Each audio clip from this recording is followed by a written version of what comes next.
ꯃꯌꯥꯝꯒꯤꯗꯃꯛꯇ ꯄꯨꯖꯔꯛꯂꯤꯕ ꯐꯨꯡꯒꯥ ꯋꯥꯔꯤ ꯁꯅꯥ ꯈꯨꯗꯣꯞ ꯌꯥꯏꯑꯣꯏꯕ ꯃꯊꯥꯏ ꯊꯥꯏꯅꯒꯤ ꯋꯥꯔꯤꯅꯤ꯫ ꯈꯨꯡꯒꯪ ꯑꯃꯗ ꯂꯨꯈ꯭ꯔꯥ ꯃꯆꯥ ꯇꯣꯝꯄꯣꯛ ꯀꯧꯕ ꯑꯃ ꯂꯩꯔꯝꯃꯤ꯫ ꯃꯃꯥꯅ ꯃꯅꯤ ꯃꯇꯨꯝꯅꯤ ꯈꯟꯅ ꯀꯦꯊꯣꯛ ꯃꯧꯊꯣꯛꯃꯟꯕꯅ ꯌꯣꯛꯄꯗꯒꯤ ꯃꯍꯥꯛ ꯌꯥꯝꯅ ꯇꯟꯈ꯭ꯔꯦ꯫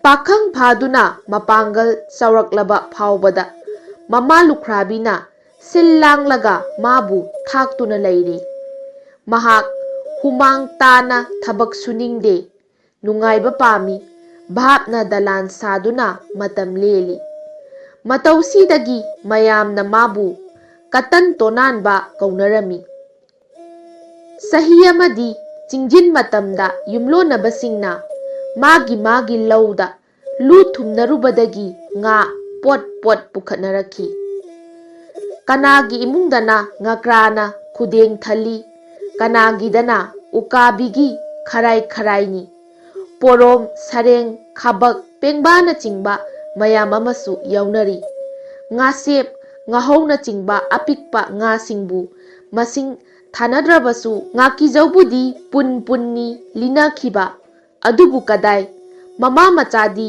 ꯉꯥꯈꯥ ꯃꯩꯇꯠꯄꯤ ꯑꯃ ꯐꯥꯎꯕ ꯆꯥꯕ ꯐꯪꯂꯝꯗꯦ꯫ ꯂꯩꯀꯥꯏ ꯌꯨꯝꯊꯣꯡ ꯈꯨꯗꯤꯡꯗꯒꯤ ꯂꯥꯛꯄ ꯉꯥ ꯂꯧꯕꯒꯤ ꯃꯅꯝ ꯇꯥꯕꯗ ꯇꯣꯅꯥꯟꯕ ꯂꯩꯕ ꯌꯥꯔꯛꯇ꯭ꯔꯦ꯫ ꯅꯣꯡꯃꯗꯤ ꯃꯍꯥꯛ ꯃꯅꯤꯡ ꯋꯥꯄꯟꯗꯒꯤ ꯋꯥ ꯌꯥꯟꯗꯨꯅ ꯁꯔꯥꯔꯨ ꯂꯨꯖꯥꯎ ꯑꯃ ꯁꯥꯔꯦ꯫ ꯇꯣꯅꯥꯟꯕꯒꯤ ꯂꯧ ꯂꯩꯖꯔꯝꯗꯦ꯫ ꯃꯍꯥꯛ ꯂꯨ ꯄꯨꯔꯒ ꯊꯨꯝꯐꯝ ꯑꯁꯨꯝ ꯊꯤꯔꯝꯃꯤ꯫ ꯄꯥꯠꯌꯥ ꯂꯧꯔꯤ ꯏꯈꯥꯡ ꯑꯃꯗ ꯊꯨꯝꯅꯅꯕ ꯍꯣꯠꯅꯔꯨꯕꯗ ꯂꯧꯕꯨꯅ ꯌꯥꯔꯛꯇꯦ꯫ ꯑꯇꯣꯞꯄ ꯂꯧꯐꯝ ꯈꯔꯗꯁꯨ ꯌꯦꯡꯂꯨꯏ, ꯀꯅꯥꯅꯁꯨ ꯊꯨꯝꯍꯟꯅꯤꯡꯗ꯭ꯔꯦ꯫ ꯃꯍꯥꯛ ꯏꯀꯥꯏ ꯅꯨꯡꯁꯤ ꯌꯥꯅꯔꯦ꯫ ꯃꯍꯥꯛꯀꯤ ꯑꯇꯣꯟꯕ ꯃꯇꯧꯗ ꯄꯨꯛꯅꯤꯡ ꯌꯥꯝꯅ ꯅꯨꯡꯁꯤꯔꯝꯃꯤ꯫ ꯃꯃꯩꯊꯪꯗ ꯂꯨ ꯊꯨꯝꯐꯝ ꯃꯔꯩꯇ꯭ꯔꯕꯗ ꯃꯍꯥꯛ ꯂꯨ ꯑꯗꯨ ꯎꯆꯦꯛ ꯋꯥꯌꯥꯅ ꯌꯥꯔꯦꯛꯐꯝ ꯈꯣꯡꯅꯥꯡꯒꯤ ꯎꯀꯥ ꯑꯃꯗ ꯌꯦꯞꯂꯝꯂꯒ ꯃꯊꯪ ꯅꯨꯃꯤꯠꯇ ꯂꯥꯏꯕꯛ ꯑꯃꯨꯛ ꯌꯦꯡꯂꯒꯦ ꯈꯟꯗꯨꯅ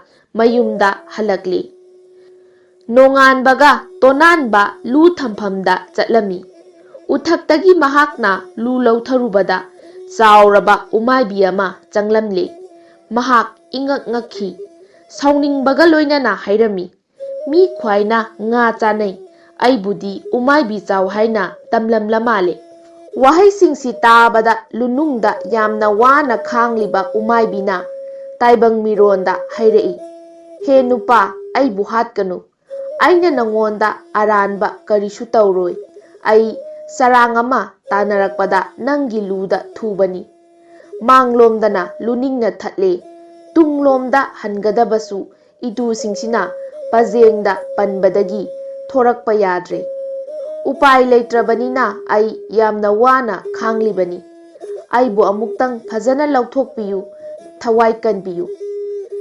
ꯇꯣꯅꯥꯟꯕꯅ ꯎꯃꯥꯏꯕꯤꯒꯤ ꯋꯥꯍꯩꯁꯤꯡ ꯑꯗꯨ ꯇꯥꯕꯗ ꯊꯧꯖꯥꯟ ꯄꯣꯛꯂꯝꯃꯤ꯫ ꯃꯍꯥꯛꯅ ꯎꯃꯥꯏꯕꯤꯕꯨ ꯂꯨꯅꯨꯡꯗꯒꯤ ꯂꯧꯊꯣꯛꯂꯒ ꯊꯥꯗꯣꯛꯂꯝꯃꯤ꯫ ꯎꯃꯥꯏꯕꯤ ꯂꯥꯞꯅ ꯄꯥꯏꯈꯤꯗꯦ꯫ ꯈꯣꯡꯅꯥꯡꯒꯤ ꯑꯅꯦꯝꯕ ꯎꯁꯥꯗ ꯇꯣꯡꯂꯒ ꯍꯥꯏꯔꯛꯏ, "ꯍꯦ ꯅꯨꯄꯥ, ꯑꯩ ꯌꯥꯝꯅ ꯅꯨꯡꯉꯥꯏꯔꯦ, ꯏꯇꯥꯎ ꯁꯥꯟꯅꯁꯤ꯫ ꯑꯩ ꯎꯃꯥꯏꯕꯤꯁꯤꯡꯒꯤ ꯅꯤꯡꯊꯧꯅꯤ꯫ ꯀꯔꯤꯒꯨꯝꯕ ꯅꯍꯥꯛꯅ ꯈꯨꯗꯣꯡꯊꯤꯕ ꯑꯃꯗꯤ ꯑꯋꯥꯕ ꯇꯥꯔꯕ ꯃꯇꯝꯗ ꯑꯩꯕꯨ ꯀꯧꯔꯛꯎ, ꯑꯩ ꯅꯪꯕꯨ ꯇꯦꯡꯕꯥꯡꯅꯕ ꯁꯣꯏꯗꯅ ꯂꯥꯛꯀꯅꯤ"꯫ ꯋꯥꯍꯩꯁꯤꯡꯁꯤ ꯍꯥꯏꯔꯝꯂꯒ ꯎꯆꯦꯛꯇꯨ ꯆꯤꯡꯂꯣꯟ ꯂꯥꯟꯅ ꯄꯥꯏꯈ꯭ꯔꯦ꯫ ꯇꯣꯅꯥꯟꯕ ꯂꯨ ꯄꯨꯗꯨꯅ ꯅꯨꯃꯤꯠꯇꯨꯁꯨ ꯊꯨꯝꯐꯝ ꯊꯤꯕ ꯍꯧꯔꯦ꯫ ꯃꯐꯝ ꯆꯥꯕ ꯑꯃꯠꯇ ꯐꯪꯂꯛꯇ꯭ꯔꯕꯗ ꯃꯍꯥꯛ ꯁꯥꯎꯅꯤꯡꯂꯛꯄꯗꯒꯤ ꯏꯆꯦꯜ ꯀꯟꯕ ꯂꯣꯛ ꯑꯃꯗ ꯂꯨ ꯅꯝꯁꯤꯜꯂꯝꯂꯒ ꯃꯌꯨꯝꯗ ꯍꯜꯂꯛꯂꯝꯃꯤ꯫ ꯅꯣꯡꯉꯥꯟꯕꯒ ꯇꯣꯅꯥꯟꯕ ꯂꯨ ꯀꯥꯏꯕ ꯆꯠꯂꯝꯃꯤ꯫ ꯃꯍꯥꯛꯅ ꯂꯨ ꯆꯤꯡꯈꯠꯇꯨꯅ ꯌꯦꯡꯂꯨꯕꯗ ꯑꯆꯧꯕ ꯎꯆꯤ ꯑꯃ ꯆꯪꯂꯝꯂꯦ꯫ ꯃꯊ꯭ꯋꯥꯏ ꯀꯟꯖꯅꯕ ꯍꯣꯠꯅꯕꯗ ꯑꯣꯟꯊꯣꯛꯅ ꯋꯥꯅ ꯈꯥꯡꯂꯝꯂꯕꯅꯤ꯫ ꯎꯆꯤꯅ ꯇꯥꯏꯕꯪ ꯃꯤꯔꯣꯟꯗ ꯍꯥꯏꯔꯛꯏ, "ꯍꯦ ꯃꯤꯑꯣꯏꯕ, ꯑꯩꯕꯨ ꯀꯟꯕꯤꯌꯨ, ꯃꯔꯨꯞ ꯁꯥꯟꯅꯁꯤ꯫ ꯅꯪꯅ ꯋꯥꯔꯕ ꯃꯇꯝꯗ ꯑꯩꯕꯨ ꯎꯆꯤ ꯅꯤꯡꯊꯧ ꯍꯥꯏꯅ ꯀꯧꯔꯛꯎ, ꯑꯩ ꯁꯣꯏꯗꯅ ꯇꯦꯡꯕꯥꯡꯕ ꯂꯥꯛꯀꯅꯤ"꯫ ꯇꯣꯅꯥꯟꯕꯅ ꯎꯆꯤ ꯑꯗꯨ ꯂꯨꯗꯒꯤ ꯂꯧꯊꯣꯛꯂꯒ ꯊꯥꯗꯣꯛꯈ꯭ꯔꯦ꯫ ꯍꯥꯟꯅꯒꯨꯝꯅ ꯂꯨꯗꯨ ꯑꯃꯨꯛ ꯊꯨꯝꯂꯝꯂꯒ ꯃꯍꯥꯛ ꯃꯌꯨꯝꯗ ꯍꯜꯂꯛꯂꯝꯃꯤ꯫ ꯃꯊꯪꯒꯤ ꯑꯌꯨꯛꯇ ꯇꯣꯅꯥꯟꯕꯅ ꯃꯍꯥꯛꯀꯤ ꯂꯨ ꯀꯥꯏꯈꯠꯂꯝꯃꯤ꯫ चिंखटपदा यामना लुमखी करी चंगलिबनो हायना येंगलुबदा marang langba lairen ama oiramli mahak sauningबदगी लाउरखी me ख्वाइगिदी nga changnai aigidi kadai uchek uchi lairen amabu oire ngasidi thadoklaroi thonglaga hekta chathokke arembaduna thangji yaifau semlage tonanba achauba chai ama paiduna lairenna ludagi thorakpa ngairami hatlani kibana makok lochariba lairena hairaki he taibang miyoiba aibu thaujanbiyu aibu hatkanu aiga marup sanabada nang oizaba yamna phangani tonanbana nokladuna nakhoina aingonda tat tawduna apang sire lairenga marup sanaraga kari tongjagani laijuba natana thoraklo haujik nathonangam tawbirage thajau nupa aina nangbu khudakta ningthogum inak khulanba ngami lairenna makha tarai ngaihak khallaga tonanba chai thadokle phare thoraklo kari tawba ngambage haibadu yengba tare tat tawbu oiramlabadi nang nathwai mangani tonanbana lairengi mamai paiduna ludagi chingthoi lairendu laimaida sattingna lengdana laire khanghaudana machindagi sana khudop ama othoraklaga lairenna hairaki masi paisalu nangna pamba potsak hairaga khudop asibu mathakta langkhatlu khudopna nakhut yaurakpada nangi apamba potsaksu namangmaktada leiba ugani tonanba khudop laukhatlami sangyengda kari potni sige khalami pakhang oibanina mahak sagol tonglaga koiba yamna pamlami maram aduna angangba machugi phajaba sagol ama piyu hairaga khudoptu langkhatlami mahakna khudoptu leibak takhidanaba hek okpaga mamangda chauraba angangba sagol ama leptuna khongduna leiramle phare haujikti nang khudop sigi mapandagi nungaina palhauro nangi khudong chadraba matamda itaw lairen ningthou haina aibu kaurau lairendu tonanbada bor piramlaga mikup amagi manungda asongba narakta changkibaga mangkhre tonanba sagol tonglaga mayumda halaklami madu ubada khulgi mi pumnamakna ngakna yengnarami asigi tungda tonanbana munna khallaga ahingama kanasu uhandana sana matumama pibiyu haina khudoptu langkhatlami khudop aduga loina duna achauba sana matumama tarakle haujikti tonanba mama macha chapchana ina khulle leikaigi khundagi hendoktuna leibaktuda magumna nungaye phana panbadi ningthou natana leitrabani mahaki maming maraibak lamdam kaya lana tanakhre lan thumgi masek mangandagi sahi kharagi matungdadi mahaki khangna chanaba marup mapang sangga panga yamna sauthukhlami matam amada kananasu singthabiramdaba tonanba haujikti maikei khudingdagi mamak oige haiba pau yamna lakle matang asida mamana mangonda tatana paumenki imagi ibungo nang athoi ahengi mau phange khak tanganu konunggi sakhenbi haisingbi singduga ai loina gadaba kijai aikhoigi haurakpham phibamga chanaba lairaba imungi nolukpi ningol yengsi leiba yaba saksu kalaklunu tanba phangdaba pukchelbu mihauba tamsi punsida ingna pangi hairabadi thamoi maktabi yumban minau tonanbana ithak irangda taukhibadagi mamagi wadu thawoina takhidre mahak ningthougi machanupiga luhongduna leibaki selungbasu oikhre sana lupa lanthum minai misalgi awatpa leitrabasu tonanbagi yumda ningthougi macha ibemadu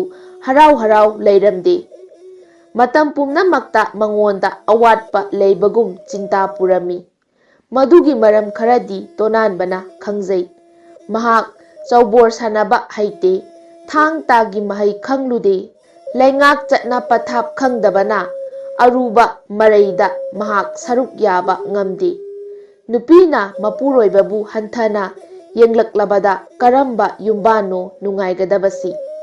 Matamgi khonglai matung inna tonanba machanupa ama phangjare. Haujikti angangduda nungsiba pumnamaki tungnafam oirabani. Mahak awaba machet amata yaudana nungaibagi ipakta taure haiba yare. Sana khudop langlaga apamba pot thokhanbagi thabaksi tonanbana nongma ahingama mahaki nupibu pelhannaba hotnabada takthokre. Yumbanbada nupidi nupagi hakchang tangkhaini aron athup karigi thamgani. Tonanbana sana khudoptu mahaki nupida cheksinna thamnanaba sinakre. Nongma ayuk yahorakpada tonanbagi pikliba macha adu phamungdagi kanna kanna kaplaki. Mahak sangsinduna yenglubada mama lairamdre. Angang pamkhatuna mamabu hanna hanna kaurami khumlaktre. Koithi thinare tasengbadi magi nupi mangkhre haiba khangle. Maduda mahaki khudop yaioibasu yaukhrabani. Tonanba haifam tawfam khangdre wabana phumbangnarami. Mahaki nupigi khutta khudop yaioiba lei haiba khangba mi natraga laina phakiba oiramba tare khanduna tonanba macha puduna khungang kayada thirami. Laibaki ningthounasu lanmi amasung manai mayam thadoktuna thihankhi.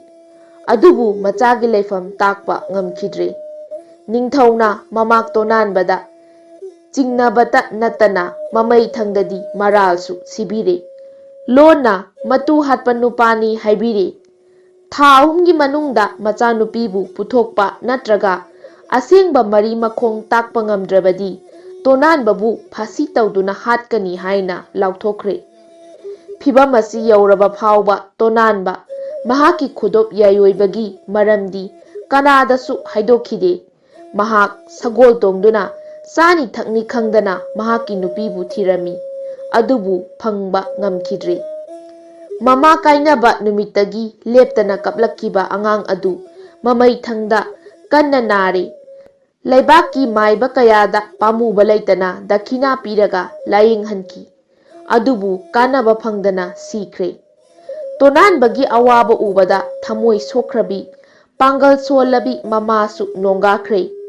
Ningthouga thanakiba matam naksilakpadagi mahak pothabagi wakhal kaukre. Thapla thaplaba khungang kayada thiduna laikre. Tonanbagi imung mapu pandrabugumle. Huranbasingna apam apamba launingba pot pukhibadagi pumhang hanghore. Mahaki sagolsu chatmanbadagi saba watle. Yamna sole. Nongmadi chingkhong amada khanghaudana tukhibadagi amuk lenglakhidre. Mahak tasengna makokta makhut haple. Asumna tonanbana tawpham khangdana urum amada phamlingaida matam amada mangonda wasaklamba umaibi uchi amadi lairen matau ahumbu khangning ningsinglakhi. Mahak makhoibu mathang kaurami. Angakpani mikup kharagi manungda makhoi ahum thunglakhi. Makhoida tonanbana awabagi thaudok pumnamak tamle. Mahaki matau ahumna mahakpu wadanaba thembaga loinana mahaki nupigi lotpham thiba chatnaba thaurangsu tawkhre. Umaibi ningthouna malemgi umaibi pumnamak kauraga nupidugi lotpham thihankhi. Uchi ningthouna sangsargi uchi pumnamak yathang pikhre. Aronba mi natraga yum thengnarabadi pau tharaknaba haiduna. Lairenchu umaibi amadi uchina tawbagum thabak chathaki. Umaibi singna sing pat samudra kaya takna yengba haukhre. Uchi singna narak singlak loknung surung amata chithadana takhalaki. Lairen singna samudragi lura luraba irol lainung amadi patal gilam khudingda phauduna thiba horakle. Sayol amagi tungda umaibi tonanbagi nakta pairaktuna tamlaki. Itaugi nupidu leifam khangle. Kadaidano mahakna lairiba. Tonanba sor sangna holami. Aduga ngakna yenglai. Yamna thapkhre. Des taret lalaga laiba achauba samudra amagi irol nungda phajaba yumama ure. Mahak maduda lairamgani. Soidre ko itaw yumdu kanagumba ꯂꯥꯏꯔꯦꯝꯕ ꯂꯥꯏꯔꯦꯝꯕꯤꯒꯤ ꯑꯣꯏꯔꯝꯂꯕꯗꯤ ꯇꯣꯅꯥꯟꯕ ꯈꯔ ꯆꯤꯡꯅꯕꯒꯨꯝ ꯍꯥꯏꯔꯝꯃꯤ꯫ ꯁꯣꯏꯗ꯭ꯔꯕꯅꯤ, ꯊꯕꯛ ꯃꯈꯥ ꯆꯠꯊꯅꯅꯕ ꯍꯧꯖꯤꯛ ꯃꯔꯨꯞ ꯑꯅꯤꯕꯨ ꯀꯧꯕꯤꯔꯣ, ꯎꯃꯥꯏꯕꯤꯅ ꯃꯈꯥ ꯇꯥꯔꯛꯈꯤ꯫ ꯇꯣꯅꯥꯟꯕꯅ ꯑꯋꯥꯡꯕ ꯂꯩꯕꯨꯡ ꯑꯃꯗ ꯂꯦꯞꯇꯨꯅ ꯏꯇꯥꯎ ꯂꯥꯏꯔꯦꯟ ꯅꯤꯡꯊꯧ, ꯏꯇꯥꯎ ꯎꯆꯤ ꯅꯤꯡꯊꯧ ꯍꯥꯏꯗꯨꯅ ꯀꯧꯔꯛꯂꯦ꯫ ꯄꯨꯡꯖꯥ ꯈꯔꯒꯤ ꯃꯇꯨꯡꯗ ꯃꯇꯥꯎ ꯑꯅꯤꯗꯨ ꯊꯨꯡꯂꯔꯦ꯫ ꯃꯈꯣꯏꯗ ꯎꯃꯥꯏꯕꯤꯒꯤ ꯄꯥꯎ ꯇꯝꯂꯦ꯫ ꯅꯨꯄꯤꯗꯨ ꯁꯣꯏꯗꯅ ꯃꯐꯝ ꯑꯗꯨꯗ ꯂꯩꯔꯝꯒꯅꯤ ꯍꯥꯏꯕ ꯃꯈꯣꯏ ꯑꯅꯤꯃꯛꯁꯨ ꯌꯥꯔꯝꯃꯤ꯫ ꯃꯐꯝ ꯑꯗꯨꯗ ꯀꯔꯝ ꯌꯧꯔꯒ ꯈꯨꯗꯣꯞ ꯄꯨꯔꯛꯄ ꯉꯝꯒꯅꯤ ꯈꯟꯅꯕ ꯍꯧꯔꯦ꯫ ꯎꯃꯥꯏꯕꯤꯅ ꯍꯥꯏꯔꯛꯈꯤ, ꯑꯩꯈꯣꯏ ꯎꯄꯥꯏ ꯑꯃ ꯊꯤꯗꯕ ꯌꯥꯗ꯭ꯔꯕꯅꯤ꯫ ꯏꯇꯥꯎ ꯂꯥꯏꯔꯦꯟ, ꯅꯪꯅ ꯏꯇꯥꯎ ꯎꯆꯤꯕꯨ ꯌꯥꯅꯨꯡꯗ ꯎꯝꯁꯤꯜꯂꯣ, ꯑꯗꯨꯒ ꯑꯩꯅ ꯅꯪꯕꯨ ꯈꯣꯡꯅ ꯆꯞꯇꯨꯅ ꯄꯥꯏꯔꯒꯦ꯫ ꯎꯃꯥꯏꯕꯤꯒꯤ ꯋꯥꯐꯝꯁꯤ ꯌꯥꯅꯔꯦ꯫ ꯎꯆꯤ ꯂꯥꯏꯔꯦꯟꯒꯤ ꯌꯥꯅꯨꯡꯗ ꯆꯣꯡꯁꯤꯜꯂꯝꯃꯤ꯫ ꯂꯩꯃꯥꯏꯗ ꯁꯥꯡꯅ ꯇꯤꯡꯊꯣꯔꯛꯄ ꯂꯥꯏꯔꯦꯟꯕꯨ ꯎꯃꯥꯏꯕꯤꯒꯤ ꯃꯈꯣꯡ ꯈꯨꯕꯥꯡ ꯑꯅꯤꯅ ꯀꯟꯅ ꯆꯞꯂꯒ ꯑꯇꯤꯌꯥꯗ ꯋꯥꯡꯅ ꯄꯥꯏꯈꯠꯈ꯭ꯔꯦ꯫ ꯃꯇꯝ ꯁꯥꯡꯅ ꯌꯥꯝꯅ ꯋꯥꯅ ꯄꯥꯏꯔꯕ ꯃꯇꯨꯡꯗ ꯎꯃꯥꯏꯕꯤ ꯃꯄꯥ ꯑꯃ ꯌꯦꯡꯂꯒ ꯁꯃꯨꯗ꯭ꯔ ꯏꯃꯥꯏ ꯇꯝꯅ ꯅꯦꯝꯊꯔꯛꯈꯤ꯫ ꯂꯥꯏꯔꯦꯟꯕꯨ ꯏꯁꯤꯡꯗ ꯊꯥꯗꯔꯒ ꯃꯁꯥꯗꯤ ꯑꯅꯛꯄ ꯏꯊꯠꯀꯤ ꯅꯨꯡꯖꯥꯎ ꯑꯃꯗ ꯇꯣꯡꯗꯨꯅ ꯃꯔꯨꯞꯁꯤꯡꯕꯨ ꯉꯥꯏꯔꯝꯃꯤ꯫ ꯑꯁꯣꯝꯗꯅ ꯂꯥꯏꯔꯦꯟ ꯁꯃꯨꯗ꯭ꯔ ꯏꯔꯣꯜꯅꯨꯡꯗ ꯂꯨꯞꯇꯨꯅ ꯆꯠꯈ꯭ꯔꯦ꯫ ꯐꯖꯔꯕ ꯌꯨꯝ ꯑꯃ ꯊꯦꯡꯅꯔꯦ꯫ ꯀꯣꯅꯨꯡꯒꯨꯝ ꯅꯤꯡꯊꯤꯖꯩ, ꯁꯤꯠ ꯅꯥꯜꯂꯤ꯫ ꯃꯥꯡꯒꯣꯜ ꯗꯥꯔꯤꯗꯒꯤ ꯏꯁꯤꯡ ꯃꯔꯤꯛ ꯑꯃ ꯐꯥꯎꯕ ꯄꯛꯄ ꯎꯗꯦ꯫ ꯑꯉꯛꯄꯅꯤ, ꯏꯁꯤꯡꯅ ꯆꯦꯛꯄꯜ ꯑꯣꯏꯔꯤ꯫ ꯇꯣꯉꯥꯟ ꯇꯣꯉꯥꯟꯕ ꯃꯆꯨ ꯁꯛꯑꯣꯡ ꯀꯌꯥꯒꯤ ꯉꯥ ꯀꯌꯥ ꯁꯥꯟꯅꯔꯤ꯫ ꯂꯥꯏꯔꯦꯟꯅ ꯃꯌꯥ ꯀꯥꯊꯣꯛꯄꯒ ꯎꯆꯤꯗꯨ ꯗꯥꯔꯤꯗ ꯆꯣꯡꯈꯠꯈ꯭ꯔꯦ꯫ ꯂꯥꯏꯔꯦꯟꯗꯨ ꯃꯐꯝꯗꯨꯗ ꯄꯣꯛꯄꯒꯨꯝ ꯉꯥ ꯃꯌꯥꯝꯒ ꯁꯥꯟꯅꯗꯨꯅ ꯅꯛꯅ ꯂꯩꯈ꯭ꯔꯦ꯫ ꯎꯆꯤ ꯇꯥꯟꯖꯥ ꯌꯦꯡꯕꯗ ꯊꯣꯡꯖꯤꯟꯗ ꯉꯥꯏꯍꯥꯛ ꯄꯜꯂꯝꯃꯤ꯫ ꯊꯣꯡ ꯆꯦꯠꯅ ꯂꯣꯟꯕꯅ ꯃꯥ ꯆꯪꯐꯝ ꯌꯦꯅꯈꯥ ꯑꯀꯣꯏꯕ ꯆꯠꯇꯨꯅ ꯊꯤꯈꯤ꯫ ꯑꯍꯣꯕ ꯂꯩꯔꯝꯗꯦ꯫ ꯌꯨꯝꯒꯤ ꯐꯛꯂꯥꯡ ꯅꯥꯟꯃꯟꯕꯅ ꯂꯣꯠꯐꯝꯁꯨ ꯂꯩꯇꯦ꯫ ꯃꯄꯥꯟꯗ ꯀꯣꯏꯆꯠ ꯆꯠꯇꯨꯅ ꯂꯩꯔꯦ꯫ ꯅꯨꯃꯤꯗꯥꯡ ꯋꯥꯏꯔꯝ ꯑꯣꯏꯔꯛꯂꯕꯗ ꯅꯨꯄꯥ ꯑꯃꯒ ꯅꯨꯄꯤ ꯑꯃꯒ ꯊꯣꯡ ꯍꯥꯡꯗꯨꯅ ꯃꯄꯥꯟꯗ ꯊꯣꯔꯛꯂꯦ꯫ ꯃꯈꯣꯏ ꯑꯅꯤ ꯉꯥꯁꯤꯡꯅ ꯁꯥꯟꯅꯕ ꯌꯦꯡꯗꯨꯅ ꯗꯥꯔꯤꯗ ꯂꯦꯞꯂꯝꯃꯤ꯫ ꯃꯈꯣꯏꯅ ꯎꯆꯤꯕꯨꯗꯤ ꯎꯔꯝꯗꯦ꯫ ꯇꯥꯟꯖꯥ ꯌꯦꯡꯂꯒ ꯎꯆꯤ ꯑꯗꯨ ꯏꯃꯨꯡꯗ ꯆꯪꯍꯧꯔꯦ꯫ ꯃꯥ ꯆꯦꯡ, ꯍꯋꯥꯏꯅꯆꯤꯡꯕ ꯑꯆꯥ ꯑꯊꯛ ꯊꯝꯕ ꯈꯥꯎꯁꯤꯡꯗ ꯆꯪꯗꯨꯅ ꯃꯕꯨꯛ ꯊꯟꯅ ꯆꯥꯊꯣꯛꯂꯝꯃꯤ꯫ ꯏꯃꯨꯡꯗ ꯊꯥꯜꯂꯤꯕ ꯊꯥꯎꯃꯩꯒꯤ ꯃꯉꯥꯟꯗ ꯂꯩꯇꯦꯡꯅ ꯊꯜꯂꯕ ꯀꯥ ꯃꯅꯨꯡꯗꯨ ꯅꯤꯡꯊꯧ ꯃꯍꯥꯔꯥꯅꯤꯒꯨꯝ ꯅꯤꯡꯊꯤꯖꯩ꯫ ꯎꯄꯨ ꯀꯥꯡꯊꯣꯜ, ꯃꯣꯟꯗꯨꯝ ꯃꯣꯝꯄꯥꯛ ꯄꯨꯝꯅꯃꯛ ꯁꯅꯥ ꯂꯨꯄꯥ ꯑꯃꯁꯨꯡ ꯃꯅꯤ ꯃꯨꯛꯇꯥꯅ ꯊꯤꯟꯕꯅꯤ꯫ ꯃꯤꯠ ꯊꯛꯀꯠꯂꯤ꯫ ꯎꯆꯤꯅ ꯃꯣꯝꯄꯥꯛꯀꯤ ꯃꯈꯥ, ꯃꯣꯟ ꯃꯈꯥ ꯑꯃꯗꯤ ꯎꯄꯨ ꯃꯅꯨꯡ ꯐꯤꯔꯛꯇ ꯆꯪꯗꯨꯅ ꯈꯨꯗꯣꯞ ꯊꯤꯕ ꯍꯧꯔꯛꯂꯦ꯫ ꯅꯨꯃꯤꯗꯥꯡ ꯑꯣꯏꯔꯛꯂꯕꯗ ꯌꯨꯝꯕꯨ ꯑꯅꯤ ꯏꯃꯨꯡꯗ ꯆꯪꯂꯛꯂꯦ꯫ ꯅꯨꯄꯤꯅ ꯆꯥꯛ ꯊꯣꯡꯒꯠꯂꯝꯃꯤ, ꯅꯨꯄꯥꯅ ꯑꯦꯟꯁꯥꯡ ꯁꯦꯝꯂꯝꯃꯤ꯫ ꯃꯈꯣꯏꯒꯤ ꯆꯥꯛ ꯑꯦꯟꯁꯥꯡꯒꯤ ꯃꯅꯝ ꯎꯆꯤ ꯑꯃꯨꯛꯁꯨ ꯃꯕꯨꯛ ꯂꯥꯝꯂꯦ꯫ ꯆꯥꯛ ꯆꯥꯕ ꯇꯣꯛꯄꯒ ꯅꯨꯡꯉꯥꯏꯕꯒꯤ ꯏꯄꯥꯛꯇ ꯇꯥꯎꯔꯤꯕ ꯃꯇꯩ ꯃꯅꯥꯎ ꯐꯃꯨꯡꯗ ꯐꯝꯗꯨꯅ ꯄꯥꯅ ꯇꯞꯇꯨꯅ ꯆꯥꯔꯝꯃꯤ꯫ ꯃꯇꯩ ꯃꯅꯥꯎꯒꯤ ꯋꯥꯔꯤ ꯍꯧꯔꯛꯈꯤ꯫ ꯅꯨꯄꯥꯅ ꯍꯥꯏꯔꯝꯃꯤ, ꯑꯩꯈꯣꯏ ꯑꯅꯤꯇ ꯂꯩꯕꯁꯤ ꯄꯣꯊꯥꯐꯝ ꯈꯪꯗꯦ꯫ ꯑꯉꯥꯡ ꯑꯃꯇꯪ ꯌꯥꯎꯔꯕꯗꯤ ꯀꯌꯥꯒꯤ ꯃꯇꯤꯛ ꯅꯨꯡꯉꯥꯏꯒꯅꯤ꯫ ꯅꯨꯄꯤꯅ ꯈꯨꯝꯂꯛꯏ, ꯑꯩꯁꯨ ꯈꯜꯂꯤꯕꯅꯤ꯫ ꯌꯦꯡꯉꯨ, ꯑꯩꯒꯤ ꯈꯨꯗꯣꯞꯁꯤ ꯂꯪꯕꯗ ꯑꯉꯥꯡ ꯑꯃ ꯍꯦꯛꯇ ꯐꯪꯕ ꯌꯥꯏ꯫ ꯑꯗꯨꯕꯨ ꯑꯩ ꯃꯗꯨ ꯄꯥꯝꯖꯗꯦ꯫ ꯑꯩꯈꯣꯏ ꯑꯅꯤꯒꯤ ꯑꯁꯦꯡꯕ ꯏꯆꯥ ꯂꯥꯛꯄ ꯉꯥꯏꯈꯤꯁꯤ꯫ ꯅꯨꯄꯤꯅ ꯃꯍꯥꯛꯀꯤ ꯈꯨꯗꯣꯞ ꯅꯨꯄꯥꯗ ꯎꯠꯂꯝꯂꯒ ꯃꯍꯥꯛꯀꯤ ꯐꯤꯖꯤꯗ ꯌꯦꯞꯁꯤꯟꯈ꯭ꯔꯦ꯫ ꯃꯈꯣꯏ ꯑꯅꯤ ꯍꯤꯞꯈ꯭ꯔꯦ꯫ ꯐꯩꯖꯨꯞ ꯃꯅꯨꯡꯗ ꯂꯩꯈ꯭ꯔꯕꯅꯤ꯫ ꯀꯔꯤ ꯎꯄꯥꯏꯅ ꯈꯨꯗꯣꯞ ꯂꯧꯊꯣꯛꯁꯤꯒꯦ ꯈꯟꯕꯗ ꯎꯆꯤ ꯀꯣꯛ ꯉꯥꯎꯔꯦ꯫ ꯐꯤꯔꯩ ꯃꯅꯨꯡꯗ ꯂꯩꯈ꯭ꯔꯕ ꯈꯨꯗꯣꯞꯄꯨ ꯀꯔꯝꯅ ꯂꯧꯔꯨꯒꯗꯧꯔꯤꯕꯅꯣ? ꯃꯈꯣꯏ ꯑꯅꯤ ꯇꯨꯝꯈꯤꯕ ꯉꯥꯏꯕ ꯇꯥꯕꯅꯤ꯫ ꯃꯇꯩ ꯃꯅꯥꯎ ꯇꯨꯝꯗꯦ, ꯋꯥꯔꯤ ꯁꯥꯟꯅꯗꯨꯅ ꯂꯩꯔꯦ꯫ ꯉꯥꯏꯍꯥꯛ ꯂꯩꯔꯒ ꯅꯨꯄꯤꯗꯨ ꯍꯧꯒꯠꯂꯛꯈꯤ꯫ ꯃꯍꯥꯛꯀꯤ ꯐꯨꯔꯤꯠ ꯂꯧꯊꯣꯛꯂꯒ ꯂꯨꯈꯨꯝꯗ ꯊꯝꯂꯝꯃꯤ꯫ ꯇꯥꯟꯖꯥ ꯌꯦꯡꯂꯝꯕ ꯎꯆꯤꯅ ꯆꯦꯟꯁꯤꯟꯗꯨꯅ ꯐꯨꯔꯤꯠꯈꯥꯎꯗꯒꯤ ꯈꯨꯗꯣꯞ ꯃꯌꯥꯅ ꯆꯤꯛꯇꯨꯅ ꯄꯨꯔꯛꯂꯤ꯫ ꯃꯥ ꯃꯐꯝ ꯆꯥꯕ ꯌꯦꯡꯗꯨꯅ ꯂꯣꯠꯂꯝꯃꯤ꯫ ꯊꯣꯡ ꯆꯦꯠꯅ ꯂꯣꯟꯕꯅ ꯊꯣꯛꯄꯗꯤ ꯌꯥꯈꯤꯗ꯭ꯔꯦ꯫ ꯅꯣꯡꯉꯥꯟꯕꯒ ꯅꯨꯄꯤ ꯑꯗꯨꯅ ꯐꯤꯔꯩꯗꯒꯤ ꯈꯨꯗꯣꯞ ꯑꯗꯨ ꯌꯥꯎꯕ꯭ꯔꯥ ꯍꯥꯏꯗꯨꯅ ꯌꯦꯡꯂꯨꯕꯗ ꯌꯥꯎꯔꯝꯗ꯭ꯔꯦ꯫ ꯅꯨꯄꯤ ꯑꯗꯨ ꯏꯄꯥ ꯄꯥꯈꯠꯂꯤ꯫ ꯑꯗꯨꯒ ꯃꯥꯒꯤ ꯅꯨꯄꯥꯗ ꯍꯪꯂꯛꯏ, ꯅꯨꯄꯥ, ꯅꯪ ꯈꯨꯗꯣꯞ ꯂꯧꯕ꯭ꯔꯥ? Kadaidagi khudopno? Khudopna nangna pairaga aingonda hanglakliba Makhoi ani phamungi phirol pumnamak sakhaiduna thibada khudop phangdri. Mon mompak phawba segaiduna yengkhatle. Makhoi amana amabu thajanadre. Usidi tanja yenglaga segaiba phirakta lotlibani. Tumlamdaida aina phanek phijidagi lauthoklaga nangonda utpa natra. Nupaduna nangna nangi phanek phiraida amuk yepkhrabadu aina karamna laugani. Asuk pukchel seplamgani haiba thajarude. Kari haiba aibu hundoklamlaga amuk chenkrage khalabra. Makhoi ani kanna khatnaki adubu yumduda akai atoi thoktribanina khudoptu imungduda leiba yari haiba khanglami. Lotuna thamle haibasida amana amabu thajanadabagi khon wangkhanarakle. Khut phawba yaunaraklaba matamdadi nupidu kap tuna mapalomda thirunaba thong hangdoklami. Tanja yenglamba uchi phiraktagi phanchong thoraktuna mapalomda chenthorakle. Uchina khudoptu mayana chiklaga chenba makhoi animakna urabasu phaba ngamhaudre. Darigi isingda chongthakre. Mamit thauraba lairen paisilaktuna uchibu yanungda thamki. Angakpani mikup amagi manungda phajaraba phura kintharaktuna pumtoi toina mangkhre. Matai manau adusu ngayamna hupchinduna machet segairaga chaki. Lausing chauraba lairenna nupa nupi animaki mana maridi magi saruk oinanaba nga singdagi mulhauki.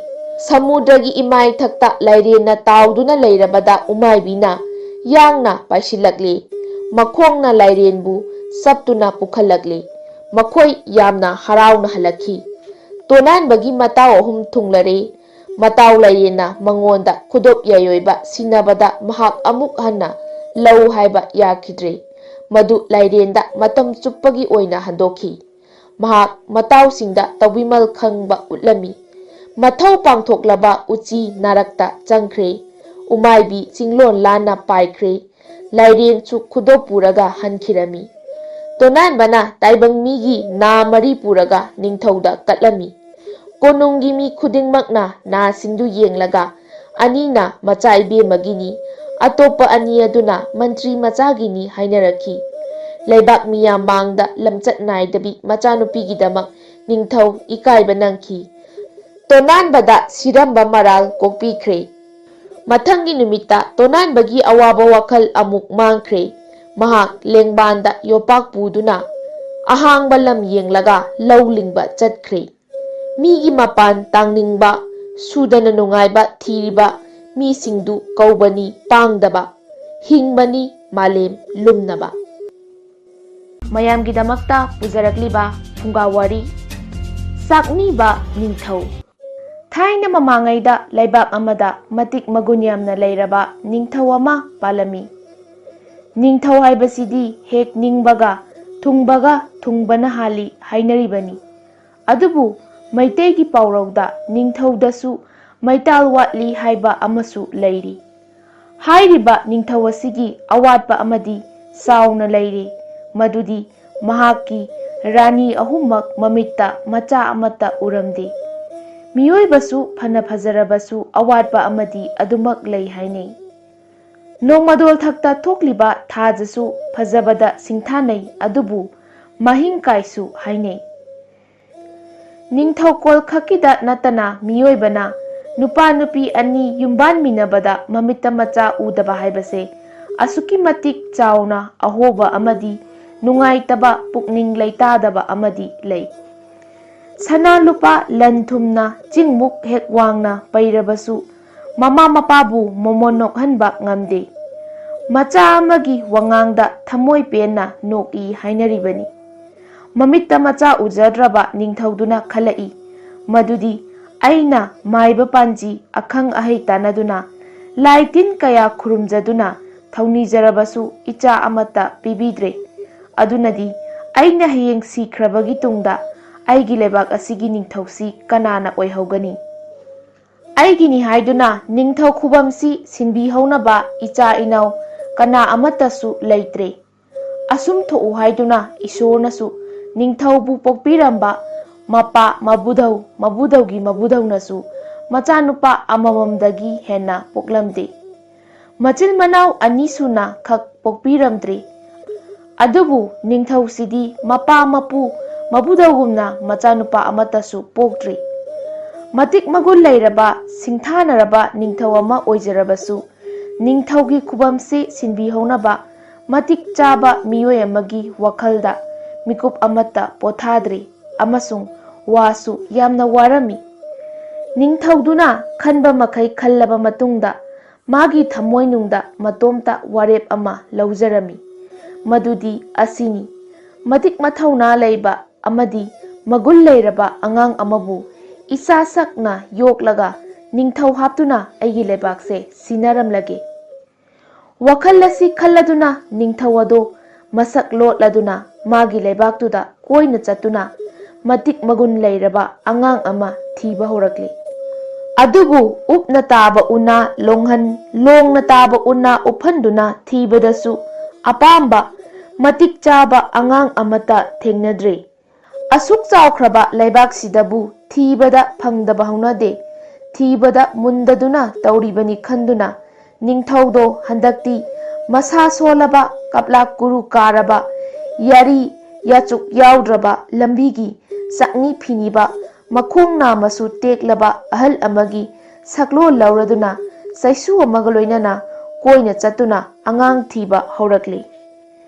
Nongmadi Ningthouduna saklotuna angang thiba thorakpada angang sangu ama magi makhutta sangom chapu chuhi chapu lafoi lafang siempak kabok amadi lala ton fola totpada changadaba machaksing puraduna chatpa thengnari.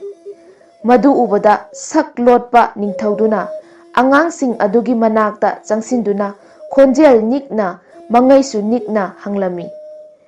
Ichasa ichusa nakhoi mayamna nakhutta acha athak puraga chatlibadubu kadaidanone. Lambigi Chakniba saribado angangsing adudi leibak adugi Ningthouni haibasi khangba nate. Adudagi angangsing adugi maraktagi amana kumlai. Lambigi Chakniraba nungsiraba babaji ngasi asi aikhoi khwaibu ihei ising takpi tambiriba oza gurugi mapok numitni. Aduna sauraba usop mela tawdunane leibaki mithoi mihenba muni risi pandit maichau kaya barton paujel kattuna lengbirakpa atithigi seba tawjagadauribani. Aikhoigi leibaki Ningthousu hanana paujel pikhrabani soidana lengbirakani khalli. Atithi sebagidamakta gurugi dakshina oina aigi ngamjaba leijaba khara pujaribani babaji. Asigumba tawgadauriba usop melagi paujeldo Ningthousu hana phangkhrabani. Adudagidi Chakniba sajinariba Ningthouduna saram chadatnaraba mapangal sontharaba amagumna hairei. Ichasa isusa babadi ngasiga thana numit 8 ni chapchana suredo laije ising natana karigumba bastu amata iyasida taraktaba aram khaurangbana thawayasi thagadauri. Ikhong asisu thangba ngamsilaktre. Adunane pukchel chawraba kanano amata nakhoina purakliba adudagi aihakpu nakhoigi guru dakshinani khallaga khajiktang pijabiramu. Chakniba sariba Ningthoudugi haijaba wahaidu tabadagi mana pairiba pochai singdo chetna paisillaga hainarei. Yararoi aikhoigi ozana saugani. Ozana saurabadi ihei isingsu tambiroi sapsu taurakani.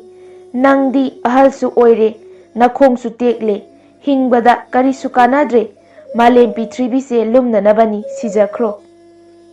Asumna angangsingdo yau langlamlaga lausillamlaga ozana ngainaramlani ozana sauramlani haiduna khonglai thuna chenchat chatkre. Adubu angangsing adugi maraktagi mairaba kauba amakhaktangdi mayam maraktagi leithahoraga Chakniba adugi manakta changsilaklaga thamoi sengna hairei. Baba nahak soidana aram khauranglamlagani. Nachana purakliba sangom chuhi kabok haibok asina nachana phola totuna ꯕꯕꯥꯒꯤ ꯑꯔꯥꯝ ꯈꯧꯔꯥꯡꯕꯗꯣ ꯁꯣꯏꯗꯅ ꯀꯣꯛꯍꯟꯖꯔꯒꯅꯤ, ꯉꯥꯏꯍꯥꯛꯇꯪꯗꯤ ꯈꯥꯡꯕꯤꯈꯣ꯫ ꯑꯁꯤ ꯍꯥꯏꯔꯝꯂꯒ ꯃꯩꯔꯥꯕ ꯇꯨꯔꯦꯜꯗ ꯀꯨꯝꯗꯨꯅ ꯃꯈꯨꯠ ꯃꯁꯥ ꯁꯦꯡꯅ ꯍꯥꯝꯗꯣꯛ ꯆꯥꯝꯊꯣꯛꯂꯒ ꯃꯥꯅ ꯄꯨꯔꯛꯄ ꯂꯥꯂꯥꯇꯣꯟꯗꯨꯗ ꯐꯣꯂꯥ ꯇꯣꯠꯅꯅꯕ ꯁꯦꯝ ꯁꯥꯈ꯭ꯔꯦ꯫ ꯃꯩꯔꯥꯕꯒꯤ ꯃꯑꯣꯡ ꯃꯇꯧꯗꯨ ꯌꯦꯡꯂꯒ ꯆꯥꯛꯅꯤꯕ ꯅꯤꯡꯊꯧꯗꯣ ꯃꯊꯃꯣꯏꯅꯨꯡꯗ ꯃꯣꯃꯣꯟ ꯅꯣꯛꯇꯨꯅ ꯅꯨꯡꯁꯤꯅ ꯍꯥꯏꯔꯛꯏ, "ꯅꯨꯡꯁꯤꯔꯕ ꯊꯧꯖꯥꯜ ꯂꯩꯔꯕ ꯏꯆꯥ ꯏꯕꯨꯡꯉꯣ, ꯕꯕꯥꯗꯤ ꯑꯍꯜꯁꯨ ꯑꯣꯏꯔꯦ, ꯅꯥꯃꯁꯨ ꯁꯣꯏꯔꯦ, ꯍꯤꯡꯕꯒꯤ ꯀꯥꯟꯅꯗ꯭ꯔꯕ ꯃꯤꯔꯦꯝꯅꯤ꯫ ꯃꯥꯂꯦꯝ ꯄ꯭ꯔꯤꯊꯤꯕꯤꯁꯦ ꯂꯨꯝꯅꯅꯕꯅꯤ, ꯑꯗꯨꯅ ꯁꯤꯈ꯭ꯔꯕꯁꯨ ꯌꯥꯔꯕꯅꯤ꯫ ꯑꯗꯨꯒ ꯅꯪꯗꯤ ꯇꯨꯡꯒꯤ ꯑꯁꯥ ꯂꯩꯔꯤꯕ ꯑꯉꯥꯡꯅꯤ꯫ ꯍꯣꯔꯦꯜ ꯅꯪꯒꯤ ꯑꯣꯖꯥ ꯒꯨꯔꯨꯅ ꯆꯨꯍꯤ ꯁꯪꯒꯣꯝ ꯆꯦꯡꯄꯥꯛ ꯄꯨꯔꯛꯇꯕꯒꯤ ꯑꯣꯖꯥ ꯒꯨꯔꯨꯅ ꯊꯑꯣꯏ ꯎꯁꯤꯠꯇꯦ ꯍꯥꯏꯗꯨꯅ ꯑꯩꯅ ꯇꯝꯕꯤꯈꯤꯕ ꯃꯍꯩ ꯃꯁꯤꯡ ꯕꯤꯗ꯭ꯌꯥ ꯄꯨꯝꯅꯃꯛ ꯀꯥꯎꯕꯗ ꯅꯠꯇꯅ ꯎꯠ ꯑꯣꯏꯅ ꯇꯨꯝꯂꯣ ꯍꯥꯏꯅ ꯁꯥꯞ ꯇꯧꯔꯛꯂꯕꯗꯤ ꯀꯔꯝ ꯇꯧꯒꯅꯤ? ꯅꯪ ꯑꯣꯖꯥꯕꯨ ꯀꯤꯗ꯭ꯔꯕ꯭ꯔꯥ? ꯆꯠꯂꯣ ꯆꯠꯂꯣ ꯅꯨꯄꯥꯃꯆꯥ, ꯅꯪꯒꯤ ꯅꯃꯥꯟꯅꯕꯁꯤꯡꯁꯦ ꯑꯥ ꯌꯧꯅꯈ꯭ꯔꯦ"꯫ ꯆꯥꯛꯅꯤꯕ ꯁꯥꯔꯤꯕ ꯅꯤꯡꯊꯧ ꯑꯗꯨꯒꯤ ꯋꯥꯍꯩ ꯇꯥꯔꯒ ꯃꯩꯔꯥꯕꯗꯣ ꯃꯣꯃꯣꯟ ꯅꯣꯛꯇꯨꯅ ꯊꯧꯅꯥ ꯐꯅ ꯈꯨꯝꯂꯛꯏ, "ꯕꯕꯥ, ꯃꯤꯑꯣꯏꯕꯒꯤ ꯊꯋꯥꯏ ꯃꯤꯔꯦꯟꯗꯤ ꯑꯉꯥꯡ ꯑꯍꯜ ꯈꯥꯏꯗꯦ, ꯆꯞ ꯃꯥꯟꯅꯩ꯫ ꯃꯤꯑꯣꯏꯕꯒꯤ ꯍꯛꯆꯥꯡ ꯄꯣꯂꯥꯡꯁꯤꯗꯅꯤ ꯃꯟꯊꯕ ꯀꯤꯟꯊꯕ ꯅꯥꯏꯕ ꯍꯥꯏꯗꯨꯅ ꯑꯣꯖꯥꯅ ꯇꯥꯛꯄꯤ ꯇꯝꯕꯤ꯫ ꯊꯋꯥꯏ ꯑꯃꯅ ꯊꯋꯥꯏ ꯑꯃꯕꯨ ꯄꯦꯜꯍꯟꯕ ꯑꯁꯤꯃꯨꯛ ꯆꯥꯎꯕ ꯃꯍꯩ ꯂꯩꯇ꯭ꯔꯦꯁꯨ ꯇꯥꯛꯄꯤꯗꯣ ꯑꯣꯖꯥꯅ꯫ ꯆꯪꯖꯔꯛꯄ ꯃꯤꯕꯨ ꯀꯟꯕꯤꯕ, ꯑꯔꯥꯝ ꯈꯧꯔꯥꯡꯕ ꯃꯤꯕు ꯄꯦꯜꯍꯟꯕ, ꯃꯁꯤꯃꯨꯛ ꯆꯥꯎꯕ ꯙꯔꯃ ꯑꯃ ꯂꯩꯇ꯭ꯔꯦ ꯍꯥꯏꯅꯁꯨ ꯇꯥꯛꯄꯤꯗꯣ ꯑꯣꯖꯥꯅ꯫ ꯊꯣꯡꯖꯤꯜꯗ ꯂꯦꯞꯂꯤꯕ ꯚꯤꯈ꯭ꯌꯥꯔꯤ ꯑꯃꯕꯨ ꯆꯦꯡ ꯈꯨꯌꯥ ꯑꯃ ꯍꯥꯞꯇꯨꯅ ꯄꯦꯜꯍꯟꯕ ꯉꯝꯗ꯭ꯔꯕ ꯃꯤꯁꯛ ꯑꯗꯣ ꯚꯤꯈ꯭ꯌꯥꯔꯤ ꯑꯗꯨꯗꯒꯤ ꯍꯦꯟꯅ ꯇꯣꯜꯂꯕ ꯃꯤꯑꯣꯏꯅꯤꯁꯨ ꯍꯥꯏꯅꯩ꯫ ꯅꯆꯥꯅ ꯑꯣꯖꯥꯗ ꯋꯥꯔꯤ ꯄꯨꯝꯕ ꯃꯌꯦꯛ ꯁꯦꯡꯅ ꯇꯝꯒꯅꯤ, ꯃꯗꯨꯗ ꯑꯣꯖꯥꯅ ꯑꯩꯉꯣꯟꯗ ꯚꯤꯈ꯭ꯌꯥꯔꯤꯅ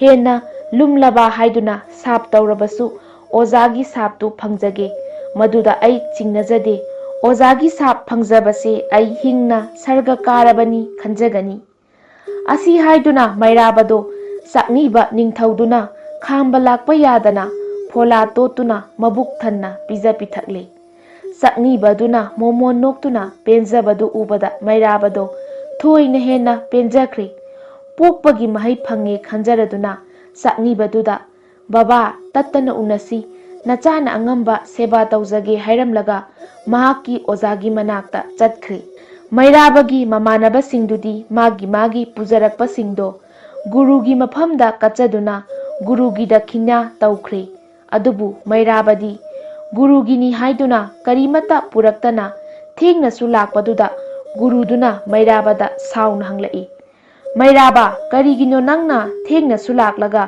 ꯒꯨꯔꯨꯒꯤꯅꯤ ꯍꯥꯏꯗꯨꯅ ꯀꯔꯤꯃꯠꯇ ꯄꯨꯔꯛꯇ꯭ꯔꯤꯕꯗꯤ? ꯅꯪ ꯑꯣꯖꯥ ꯒꯨꯔꯨꯕꯨ ꯊꯑꯣꯏ ꯎꯁꯤꯠꯇ꯭ꯔꯦ ꯅꯠꯇ꯭ꯔꯥ?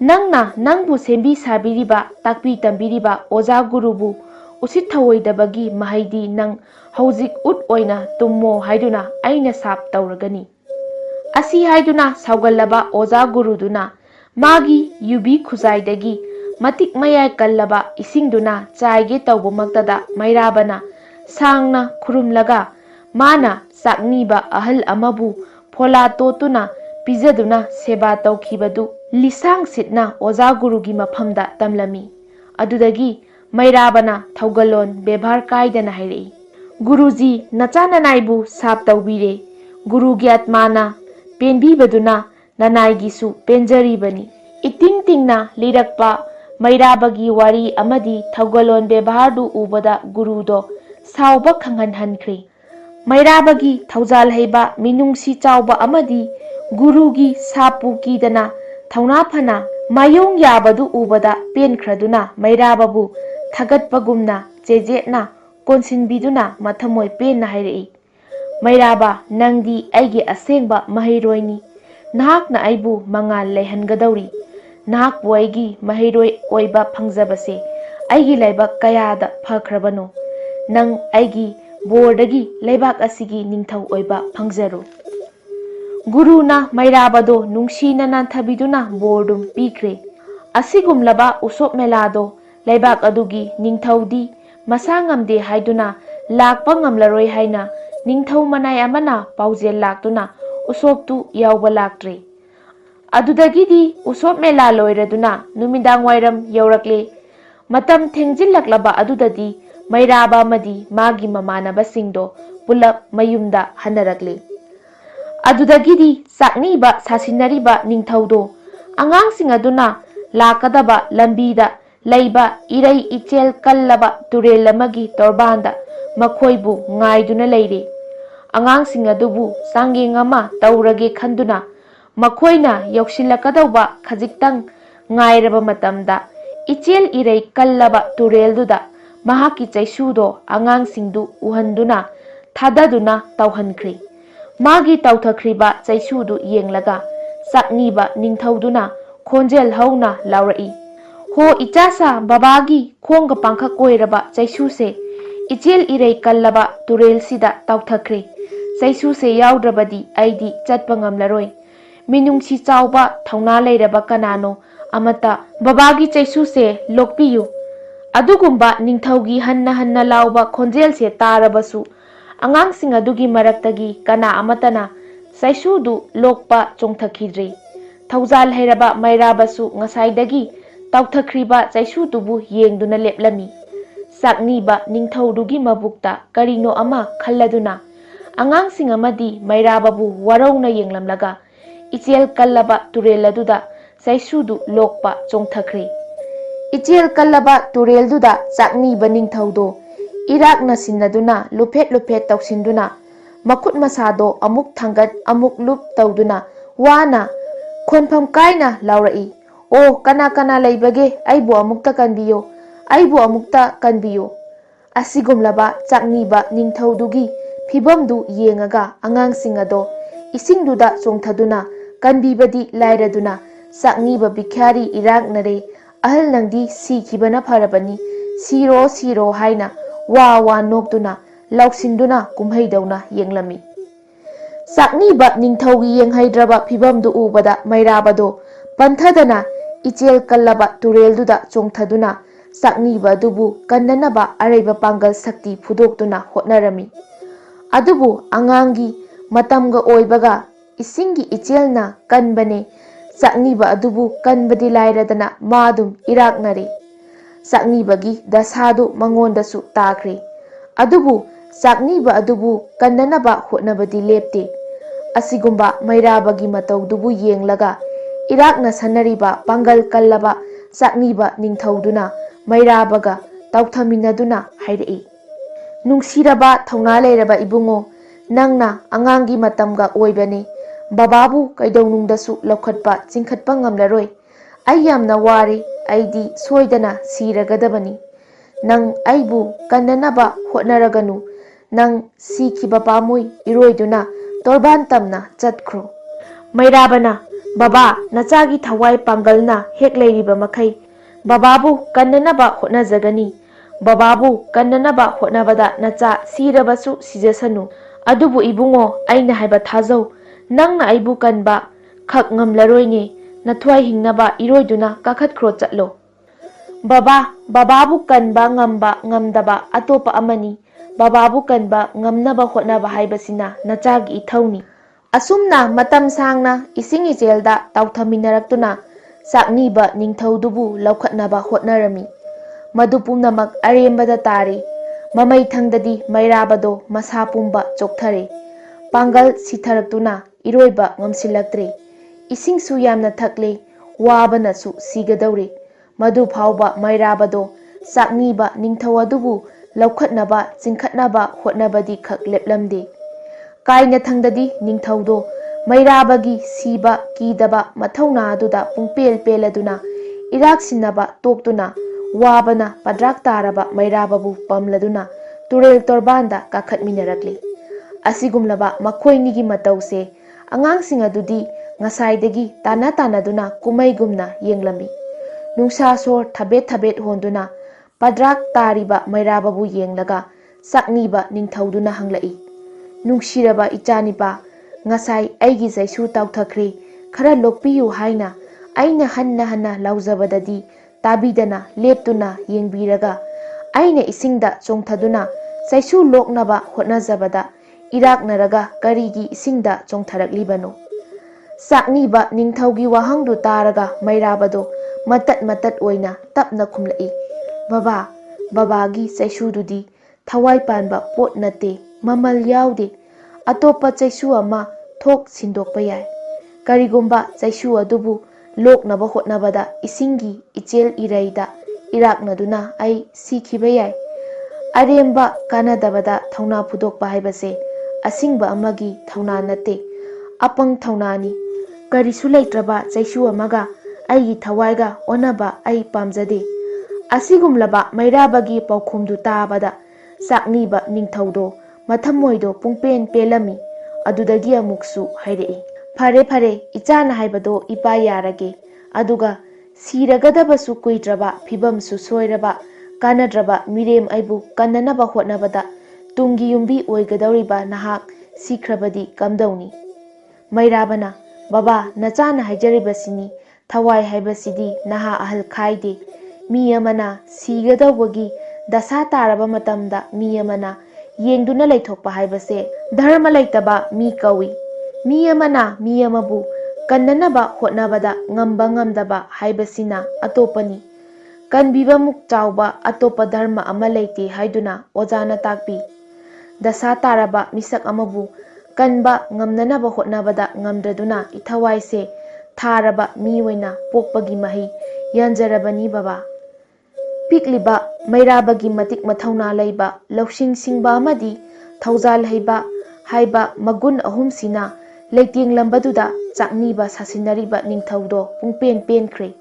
Mahak sikraba tungda matik magun leiraba angangsina Ningthou khubam sinduna leibak ngakpagi thabak puhauragani khanbada haraure. Amadi mahakna lambigi Chakniba sabagi mahaisu phangle khanjari.